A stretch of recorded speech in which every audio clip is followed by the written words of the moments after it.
રાજ્યમાં આવતીકાલે ત્રીજા તબક્કાનું મતદાન યોજાવાનું છે। ગુજરાતમાં 25 બેઠક પર મતદાન થાય તે પહેલા રાજ્યની પોલીસ એક્શનમાં છે। બનાસકાંઠામાં પણ તમામ બોર્ડર ઉપર સઘન બંદોબસ્ત ગોઠવવામાં આવ્યો છે। જિલ્લાની નેનાવા, કોડા, ગુંદરી, અમીરગઢ સહિતની બોર્ડર પર પોલીસ દ્વારા રાજસ્થાનમાંથી આવતા વાહનોનું ચેકિંગ શરૂ કરવામાં આવ્યું છે। આવતીકાલે ત્રીજા તબક્કાનું મતદાન યોજાવાનું હોવાથી વહીવટીતંત્રની સાથે પોલીસ પણ એક્શન મોડમાં જોવા મળી રહી છે।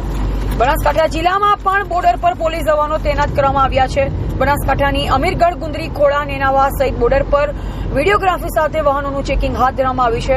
ગુજરાત રાજસ્થાનની આંતરરાષ્ટ્રીય બોર્ડર હોવાથી ગેરકાયદેસર હથિયાર કે પછી નાણાંની લેવડ દેવડ કે કોઈ ગેરકાયદેસર પ્રવૃત્તિ ન થાય તેને લઈ પોલીસ અને એસએસસીની ટીમ ખડેપગે જોવા મળી રહી છે। રાજ્યમાં 25 લોકસભાની સીટ પર આવતીકાલે મતદાન છે। બનાસકાંઠામાં પણ 1960 બૂથ પર મતદાન પ્રક્રિયા હાથ ધરવામાં આવશે। 19 લાખથી વધુ મતદારો આવતીકાલે પોતાનો મત અધિકારનો ઉપયોગ કરશે, જેને લઈ પોલીસ દ્વારા પેટ્રોલિંગ સહિત બંદોબસ્તમાં પણ વધારો કરવામાં આવ્યો છે।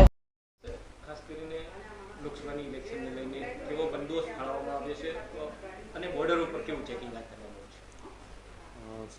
લોકસભા સામાન્ય ચૂંટણી 2024 અંતર્ગત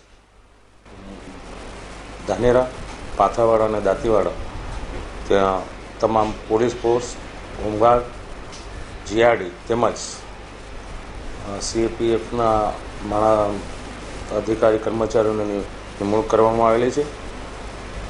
તમામ ચેકપોસ્ટો